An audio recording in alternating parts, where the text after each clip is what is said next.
Bonjour, je voudrais parler aujourd'hui de Sangaku et plus précisément nous allons en étudier trois. Ce sont des figures géométriques élégantes et les résultats mathématiques qui s'y rapportent sont tout aussi élégants. Les Sangaku que l'on va étudier aujourd'hui utilisent des techniques mathématiques simples telles que le théorème de Pythagore par exemple. Les Sangaku sont des tablettes de bois suspendues que l'on trouve au Japon à l'entrée de certains temples ou de sanctuaires religieux. Ils représentent des énigmes géométriques qui ont un côté esthétique et qui utilisent des formes simples telles que des cercles, des carrés, des triangles ou encore des ellipses. Les premiers Sangaku datent du XVIIe siècle et il en reste actuellement environ 800. Les énoncés et les solutions de ces Sangaku étaient gravés dans des tablettes de bois et étaient accompagnés de figures particulièrement colorées, comme on peut le voir ici, sur cette tablette. Le but des Sangaku était peut-être de montrer le talent d'un maître mathématicien. Lorsqu'on parle de Wazan, on parle des mathématiques japonaises à l'époque d'Edo. Cette époque commence vers 1600 et se termine à la fin du XIXe siècle. Edo était en fait la capitale et il s'agit de l'ancien nom de Tokyo.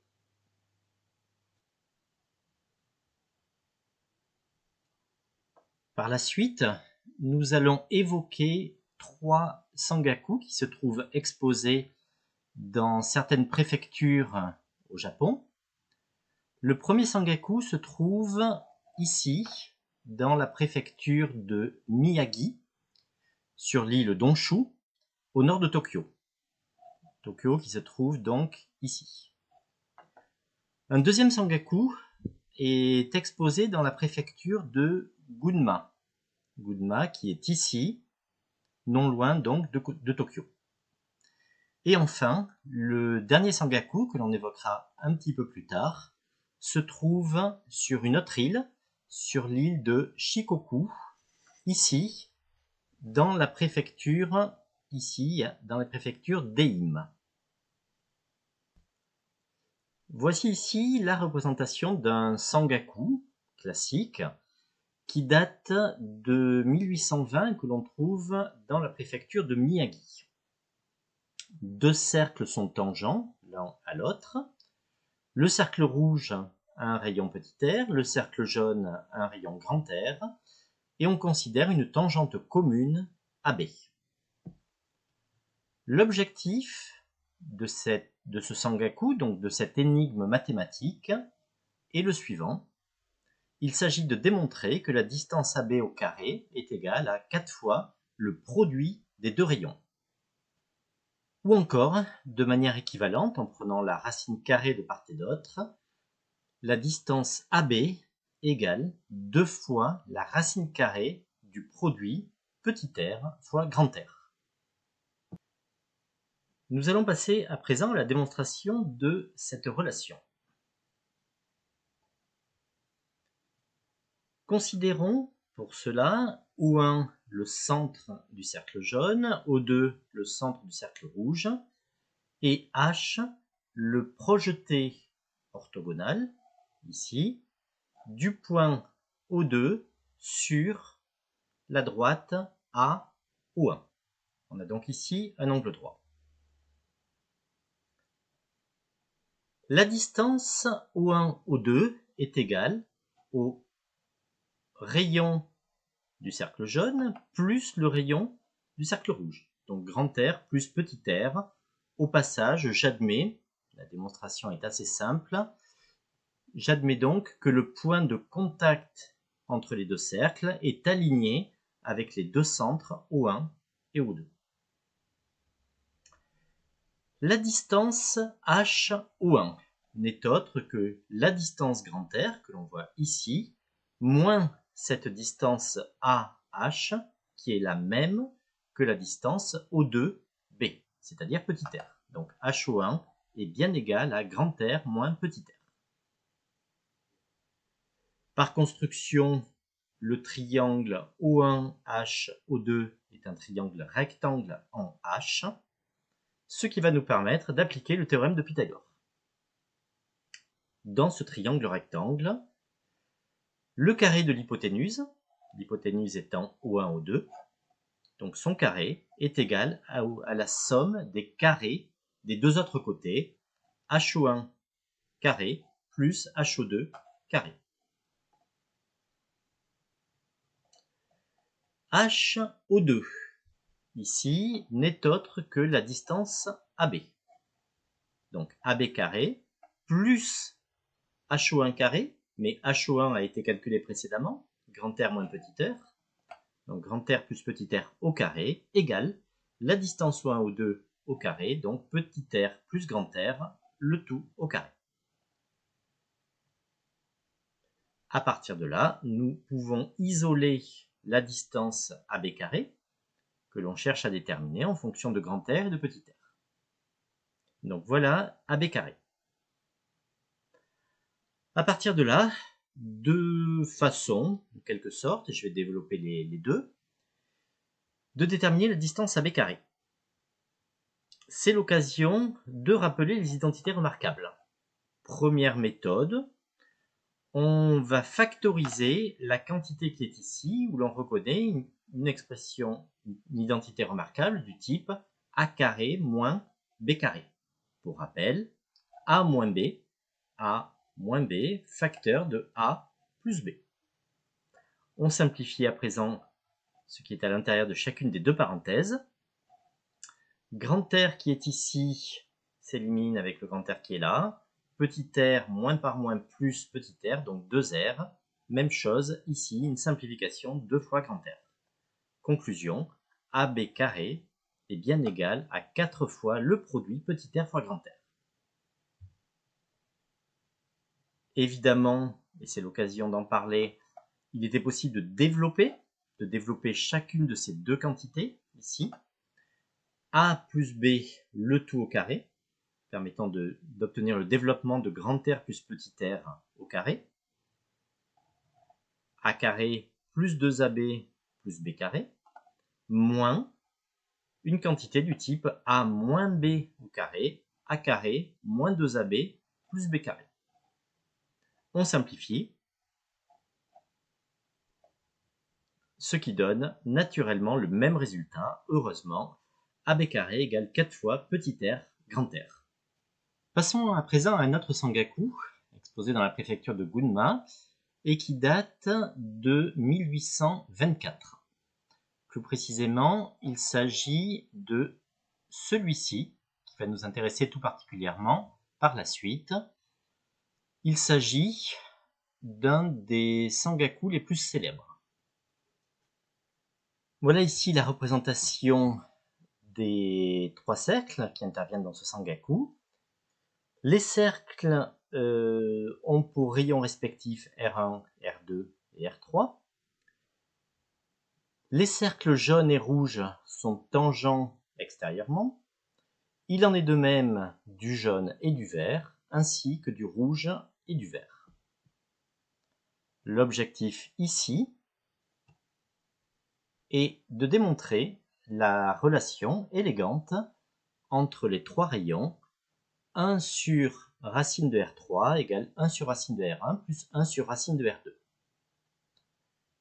Des indications seront données plus tard dans la vidéo. On passe à présent au prochain Sangaku que l'on trouve exposé dans la préfecture d'Eima. Le voici. Il met en scène 6 cercles, un rouge, 4 jaunes et un bleu. Les 4 cercles jaunes sont tangents les uns aux autres extérieurement et sont eux-mêmes tangents intérieurement au grand cercle rouge. Un petit cercle bleu est alors disposé au centre et il est tangent extérieurement aux 4 cercles jaunes. On note grand R indiqué en rouge le rayon du cercle rouge, petit r, le rayon du cercle bleu, et l'objectif de ce sangaku est de démontrer la relation suivante entre le rayon grand R et le rayon petit r. Je précise que le rayon des cercles jaunes n'intervient pas dans cette formule. La formule est celle qui est indiquée ici, ou de manière équivalente, le quotient grand R sur petit r est nécessairement la constante racine de 2 plus 1 au carré. Je précise que pour résoudre ces deux énigmes géométriques, il n'est pas nécessaire d'avoir des connaissances particulières en géométrie. Toutefois, voici des indications permettant de mener à bien la démonstration de ces deux énigmes. Revenons donc dans un premier temps au sangaku faisant intervenir les trois cercles. Je nomme A, B et C les 3 points de contact. Et ce qu'il est possible de faire, c'est la chose suivante, c'est d'utiliser le résultat du premier sangaku, démontré il y a quelques minutes dans cette vidéo, et d'appliquer ce résultat aux deux cercles jaunes et verts, ce qui va permettre d'exprimer la distance AB en fonction de R1 et R3. Puis faire la même chose entre les cercles rouges et verts, puis jaune et rouge. Une fois que ces trois relations ont été écrites, il suffit ensuite de préciser que le point B appartenant au segment AC, la distance AC est égale à AB plus BC. On remplace alors AB, BC et AC par leurs expressions en fonction des différents rayons, et ensuite quelques manipulations faisant intervenir les racines carrées permettront d'obtenir la relation souhaitée. Voici à présent quelques indications sur le dernier sangaku dont nous avons déjà parlé. Je considère ici un diamètre du cercle rouge que je fais passer volontairement par les centres de deux cercles jaunes. Ce que je propose, c'est la chose suivante, c'est d'exprimer le diamètre du grand cercle rouge de deux façons différentes. Une fois que ceci aura été fait, essayez alors d'en déduire que le rayon du cercle jaune, qui n'intervient pas dans la relation demandée, peut s'exprimer en fonction du rayon grand R, cercle rouge, et petit r, cercle bleu. Une fois que ceci est fait, faisons apparaître les centres A, B et C de trois cercles jaunes. On peut démontrer sans aucune difficulté que le triangle ABC est un triangle rectangle en B. Appliquons alors le théorème de Pythagore dans le triangle ABC et à partir de là, essayez de démontrer qu'alors le rayon petit r du cercle bleu s'exprime en fonction du rayon commun aux trois cercles jaunes Q.